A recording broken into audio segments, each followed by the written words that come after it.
Coulombs inverse square law. ठीक, तो coulomb ने हमें किस चीज़ का फॉर्मूला दिया? तो अभी तक अपन ने ये सीखा कि यदि हमारे पास दो चार्जेस हैं, ठीक है, दोनों का नेचर सेम होता है तो दोनों आपस में कौन सा फोर्स लगाते हैं? रिपल्शन का फोर्स लगाते हैं। और यदि दोनों अपोजिट नेचर के होते हैं तो अट्रैक्शन का फोर्स लगाते हैं। ठीक, लेकिन उस फोर्स का मैग्नीट्यूड कितना होता है, ठीक है, ये हमें किसने बताया? कूलाम ने। कि यदि दो चार्ज रेस्ट पे रखे हैं तो वो दोनों चार्जेस आपस में एक दूसरे पे फोर्स लगाएंगे, लेकिन उस फोर्स का मैग्नीट्यूड कितना होगा इसके बारे में हमें किसने बताया? कूलाम्स ने बताया। ठीक, तो आज हम उसको ही स्टडी करते हैं। तो मान लो हमारे पास ये दो चार्जेस हैं। ठीक, तो कूलाम ने क्या किया, ऐसे हम इसको थोड़ा सा पढ़ते हैं कि कूलाम ने क्या किया। कूलाम ने दो चार्जेस लिए, ठीक है, दोनों का नेचर कैसा है? सेम है। ठीक, तो दोनों आपस में क्या करेंगे? रिपेल करेंगे। ठीक है, तो Q2 पे जो फोर्स लगेगा वो किसके कारण लगेगा? Q1 के कारण। ठीक है, तो Q2 पे फोर्स कौन लगाएगा? Q1। इसलिए Q2 पे जो फोर्स लग रहा है उसका हमने नाम क्या ले लिया? Force on 2/1। ठीक है, और किस तरफ फोर्स लगेगा? इस तरफ। वैसे ही Q1 पे किस तरफ फोर्स लगेगा? इस तरफ। किसके कारण लग रहा है? Q2 के कारण लग रहा है, इसलिए हमने इस पे जो फोर्स लग रहा है उसका नाम क्या लिया? Force on 1/2। ठीक, वैसे ही उन्होंने क्या किया, एक और केस लिया उनने उनने क्या किया इस बार? Q1 को पॉजिटिव लिया और Q2 को नेगेटिव लिया। ठीक है, इस बार भी उनने यही देखा। उस बार जो फोर्स, ये दोनों आपस में क्या करेंगे? अट्रैक्ट करेंगे। अट्रैक्ट करेंगे तो दोनों पे फोर्सेस जो रहेगा वो इस तरह से लगेगा। ठीक, नाम फिर से वही रखना है हमें। इस पे जो फोर्स लग रहा है वो 1 के कारण लग रहा है, तो फोर्स ऑन 2/1। और इस पे 1 पे किसके कारण फोर्स लग रहा है? 2 के कारण, तो इसका हम नाम क्या रखेंगे? Force on 1/2। ठीक, अच्छा, फिर दोनों ही केसेस में उनने एक चीज़ यहाँ पे एनालाइज करी। उनने क्या देखा कि दोनों ही केसेस में एक कॉमन चीज़ है कि दोनों केसेस में जो फोर्स लग रहे हैं, ठीक है, दोनों चार्जेस पर, वो अपोजिट डायरेक्शन में लग रहे हैं। ठीक, इसमें भी हम देखें तो फोर्सेस दोनों अपोजिट डायरेक्शन में हैं और यहाँ पर भी जो दोनों फोर्सेस हैं वो अपोजिट डायरेक्शन में लग रहे हैं। ठीक है, तो उनने यहाँ पे ना एक एनालाइज कर करके यहाँ कंक्लूजन लिखना शुरू किया। तो पहला हमें कंक्लूजन क्या मिला कि जो फोर्स लगते हैं वो कैसे लगते हैं? अपोजिट डायरेक्शन में लगते हैं। ठीक है, तो फोर्सेस जो लगते हैं दोनों चार्जेस पे वो अपोजिट डायरेक्शन में लगते हैं। ठीक, दूसरी चीज़ उनने क्या किया, कुछ और एक्सपेरिमेंट किया और कुछ कैलकुलेशंस करी। ठीक है, और उससे उनने ये बताया कि ये जो दोनों फोर्सेस हैं इन दोनों फोर्सेस का मैग्नीट्यूड भी सेम होता है। ठीक है, तो जो फोर्सेस का मैग्नीट्यूड होता है, मैग्नीट्यूड को हम कैसे लिखेंगे? तो फोर्स मतलब फोर्स ऑन 1/2 जो रहता है वो किसके बराबर होता है? Force on 2/1। मतलब दोनों चार्जेस पे जो फोर्स लग रहे हैं, ठीक है, उन फोर्सेस का मैग्नीट्यूड भी कैसा होता है? सेम होता है। ठीक है, अच्छा, और एक तीसरी चीज़ उन्होंने क्या नोटिस करी कि जो फोर्सेस लगते हैं वो अलग अलग पार्टिकल पे लग रहे हैं। ठीक है, दोनों फोर्सेस एक ही चार्ज पे नहीं लग रहे, अलग अलग चार्ज पे लग रहे हैं। ठीक, तो जो फोर्सेस होते हैं वो डिफरेंट बॉडीज़ पे लगते हैं। ठीक, जो फोर्सेस लगते हैं वो कहाँ लगते हैं? डिफरेंट बॉडीज़ पे लगते हैं। ठीक, एक ही बॉडी पे नहीं लगते हैं। ठीक, अच्छा, ये तीनों ही कंडीशंस जो हैं ये हमने क्लास 11th में पढ़ी हैं। ठीक है, कहाँ पढ़ी हैं? तो इसको हमने न्यूटन्स थर्ड लॉ में पढ़ा है। न्यूटन्स थर्ड लॉ में भी हमने यही सीखा था कि for every action there is equal and opposite reaction. तो वहाँ पर भी हमने यही सीखा था कि जो फोर्सेस होते हैं, मतलब एक्शन और रिएक्शन होता है, वो हमेशा कहाँ होता है? अपोजिट डायरेक्शन में होता है। ठीक है, अच्छा, एक्शन रिएक्शन का मैग्नीट्यूड भी सेम होता है और एक्शन रिएक्शन जो फोर्सेस होते हैं वो अलग अलग बॉडी पे लगते हैं। ठीक, तो फोर्स अपोजिट डायरेक्शन में लगता है, सेम मैग्नीट्यूड का होता है और अलग अलग बॉडी पे लगता है। ठीक, तो हम जिस पेयर में या जिस भी फोर्सेस में, ठीक है, ये तीनों कंडीशन सेटिस्फाई होती हैं, ठीक है, उस पेयर को हम क्या बोलते हैं? Action reaction pair. ठीक, तो कूलाम ने हमें किस चीज़ का फॉर्मूला दिया? तो कूलाम ने हमें दो चार्जेस जब रेस्ट पर होते हैं तो वो आपस में कितना फोर्स लगाते हैं, उस फोर्स का मैग्नीट्यूड कितना होता है, इस चीज़ का फॉर्मूला दिया। और उस फोर्स को हम क्या बोलते हैं? Electrostatic force. ठीक है, इलेक्ट्रोस्टैटिक मतलब क्या होता है? रुका हुआ चार्ज। तो रुके हुए चार्जेस के बीच आपस में कितना फोर्स लगता है, ठीक है, उसका फॉर्मूला हमें कूलाम ने दिया। तो उसका हमने नाम क्या रखा? Electrostatic force. ठीक, तो हम ऐसा बोल सकते हैं कि electrostatic force is a action reaction pair. क्यों? क्योंकि इलेक्ट्रोस्टैटिक फोर्स में ये तीनों ही कंडीशन क्या होती हैं? सेटिस्फाई। ठीक, तो इलेक्ट्रोस्टैटिक फोर्स क्या है? एक एक्शन रिएक्शन पेयर है। ठीक है, अच्छा, फिर इसके बाद तो कूलाम ने ये बोल दिया कि इलेक्ट्रोस्टैटिक फोर्स क्या है? एक्शन रिएक्शन पेयर है। ठीक है, लेकिन केवल ये बोल देने से कि electrostatic force is a action reaction pair, ठीक है, तो केवल ये बोल देने से, ठीक है, हम लोग ऐसा भी सोच सकते हैं, ठीक है, कि ये दो चार्जेस हैं Q1 Q2, ठीक, और इन पर जो फोर्स लग रहा है वो इस तरह से लग रहा है, मान लो, ठीक, ये ठीक। तो इसका नाम भी हमने वही दे दिया, फोर्स ऑन 1/2, और ये क्या हो जाएगा, फोर्स ऑन 2/1। ठीक, यदि हमसे किसी ने ये बोल दिया जाए कि electrostatic force is action reaction pair, तो हम ये भी एनालाइज कर सकते, मतलब हम ये भी मान सकते हैं, ऐसा भी इंटरप्रेट कर सकते हैं हम। ठीक, इसमें भी देखो फोर्सेस जो हैं वो दोनों चार्जेस पे कैसे हैं, अलग अलग डायरेक्शन में लग रहे हैं। ठीक है, फोर्सेस अलग अलग बॉडी पे लग रहे हैं, और मान लो दोनों फोर्सेस का मैग्नीट्यूड भी कैसा है, सेम है। ठीक, तो हम ऐसा भी इंटरप्रेट कर सकते हैं यदि हमसे केवल ये बोल दिया जाए कि electrostatic force is a action reaction pair. लेकिन कभी भी दो चार्जेस पे, ठीक है, कभी भी दो चार्जेस पे, मान लो ये दो चार्जेस हैं, ठीक है, कभी भी इन दो चार्जेस पे ऐसा या ऐसा फोर्स नहीं लगेगा। ठीक है, यदि ये दो चार्जेस का नेचर कैसा होगा, सेम, तो ये आपस में रिपल करेंगे, और रिपल करके जो रिपल्शन का फोर्स इनमें इस तरह से लगेगा। ठीक है, और यदि इन दोनों का नेचर अपोजिट होता तो ये अट्रैक्ट करते, और अट्रैक्शन का फोर्स कैसा लगता, इस तरह से लगता। ठीक, कभी भी इन दोनों चार्जेस पे फोर्स ऐसा नहीं लग सकता। ठीक है, तो इसका मतलब ये है कि कूलाम ने जो अपना स्टेटमेंट अभी दिया था कि electrostatic force is action reaction pair, ठीक है, केवल ये कह देने से काम नहीं चलेगा। ठीक, तो फिर कूलाम ने अपने स्टेटमेंट को कंप्लीट किया, और उनने फाइनली ये बोला कि electrostatic force is a action reaction pair, ठीक है, but it always acts along the line joining two charges. कि electrostatic force action reaction pair तो है, बट हमेशा ये कहाँ लगेगा, along the line joining two charges. ठीक है, तो इन दोनों केसेस में देखो आप, ये दो चार्जेस हैं, ठीक, और इन पे जो फोर्स लग रहा है वो हमेशा कैसा लग रहा है, तो along the line joining two charges लग रहा है। जब दोनों चार्जेस का नेचर कैसा है, सेम, तो भी देखो ये फोर्स कैसा लग रहा है, ये जो लाइन दोनों चार्जेस को जोड़ेगी, फोर्स हमेशा उसी लाइन के अलोंग लगेगा। ठीक, चाहे वो रिपल्शन का हो, चाहे वो अट्रैक्शन का हो। तो देखो यहाँ ये दोनों अट्रैक्ट कर रहे थे, तो जो लाइन दोनों चार्जेस को जोड़ती है, फोर्स हमेशा उसी लाइन के अलोंग लगता है, चाहे रिपल्शन का हो, चाहे अट्रैक्शन का हो। कभी भी दो चार्जेस पे इस तरह से फोर्स नहीं लगता ऊपर नीचे। ठीक, तो फाइनली स्टेटमेंट क्या दिया कूलाम ने अपना, कि electrostatic force is a action reaction pair, but it always acts along the line joining two charges. ठीक, तो लॉ पे पहुंचने से पहले हमें ये चीज़ सीखना ज़रूरी थी। अब हम इसके बाद लॉ पर आते हैं। ठीक है, तो कूलाम ने अपने लॉ में क्या बोला, कि जो फोर्स होता है, ठीक है, चाहे वो अट्रैक्शन का हो या रिपल्शन का, तो फोर्स ऑफ अट्रैक्शन और रिपल्शन बिटवीन टू चार्जेस, ठीक है, या between two charge particles at rest.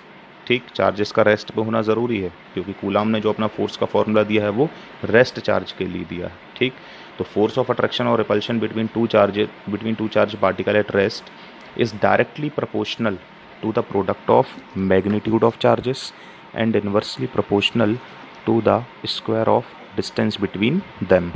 ठीक, मतलब जो फोर्स ऑफ अट्रैक्शन और रिपल्शन होता है चार्जेस के बीच, वो डायरेक्टली प्रोपोर्शनल होता है दोनों चार्जेस के प्रोडक्ट के मैग्नीट्यूड के।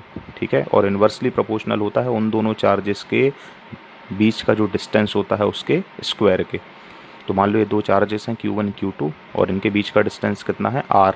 ठीक है, तो अकॉर्डिंग टू कूलाम्स लॉ हम इसको ऐसा लिख सकते हैं कि जो फोर्स होता है वो प्रोपोर्शनल होता है किसके, Q1 इंटू Q2 के, मतलब product of magnitude of charge के, और इन्वर्सली प्रोपोर्शनल होता है किसके, square of distance between the charges के।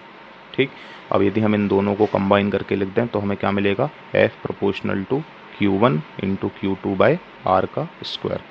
ठीक, फिर यदि हम क्या करें, यहाँ से प्रोपोर्शनलिटी साइन को अलग करेंगे तो क्या आएगा, F equal to C into Q1 Q2 by R square. ये C क्या है, तो इसको हम बोलते हैं कूलाम्स कांस्टेंट। ठीक है, कुछ बुक्स में C की जगह K भी लिखा होता है, तो जो आप लेना चाहें ले सकते हैं। ठीक, अच्छा, फिर इसके बाद ये जो C है इसकी वैल्यू क्या होती है, तो C जो है इसकी वैल्यू होती है 1/4 पाई। ठीक, फिर यहाँ पे ध्यान से देखें, एप्सिलॉन, ये एक नया वर्ड है। ठीक है, इसको क्या बोलते हैं, एप्सिलॉन। ये क्या कहलाता है, परमिटिविटी। परमिटिविटी क्या होती है, तो परमिटिविटी मीडियम की एक प्रॉपर्टी होती है, ठीक है, जो चार्जेस के बीच के फोर्सेस को कम कर देती है। ठीक, अच्छा, तो यहाँ पे हम क्या लिखेंगे, एप्सिलॉन एम। ठीक, तो जिस मीडियम में ये दोनों चार्जेस रखे होंगे, ठीक है, उस मीडियम की एब्सोल्यूट परमिटिविटी यहाँ लिखी जाती है। ठीक है, अच्छा, इनटू में Q1 into Q2 by R square, ये एज इट इज़ आएगा। ठीक, तो ये C की वैल्यू होती है, क्या होती है, 1/4 pi epsilon M Q1 Q2 by R square. ठीक, अच्छा ये तो एक जनरल फार्मूला हो गया हमारा। ठीक है, अब हम इस एप्सिलॉन एम का भी एक फार्मूला बना लेते हैं पहले। ठीक है, तो ये एप्सिलॉन एम कहलाता क्या है, तो एप्सिलॉन एम मतलब एब्सोल्यूट परमिटिविटी।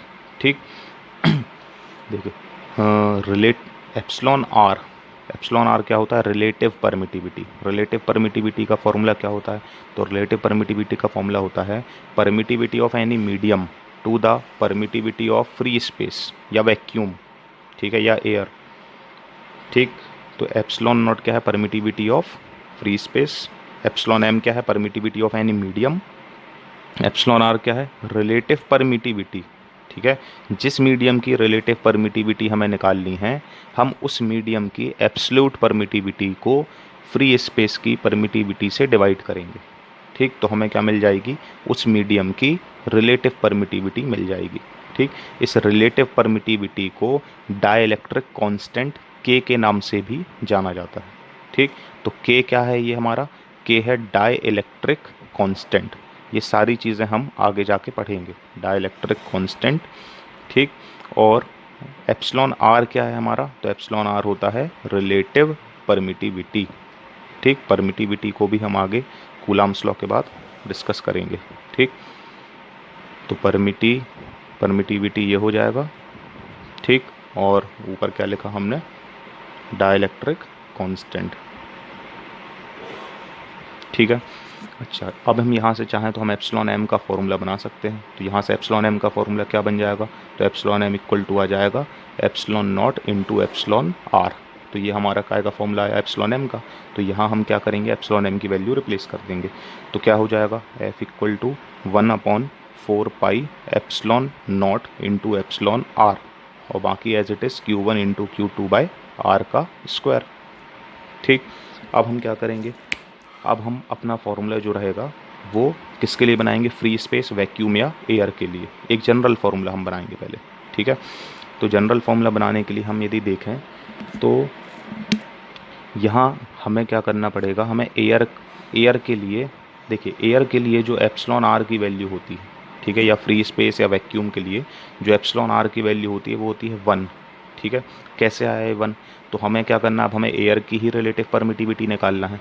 तो एयर की रिलेटिव परमिटिविटी निकालना है तो हम क्या करेंगे, एयर की ही परमिटिविटी को डिवाइड करेंगे एयर की परमिटिविटी से, क्योंकि हमें जिस मीडियम की रिलेटिव परमिटिविटी निकालनी होती है हम उस मीडियम की परमिटिविटी को एयर की परमिटिविटी से डिवाइड करते हैं। ठीक, तो जब हमें एयर की ही रिलेटिव परमिटिविटी निकालनी है तो न्यूमरेटर में भी एप्सिलॉन नॉट आएगा और डिनोमिनेटर में भी एप्सिलॉन नॉट आएगा। तो एप्सिलॉन आर की वैल्यू कितनी आ जाएगी, 1। ठीक, तो एयर के लिए एप्सिलॉन आर की वैल्यू क्या होती है, 1, या रिलेटिव परमिटिविटी ऑफ एयर क्या होती है, 1। ठीक है, तो हम यहाँ पे क्या रख देंगे, अब एप्सिलॉन आर की वैल्यू को 1 रिप्लेस कर देंगे। ठीक, तो फॉर एयर या फ्री स्पेस या वैक्यूम, ठीक, एप्सिलॉन आर कितना होता है, 1।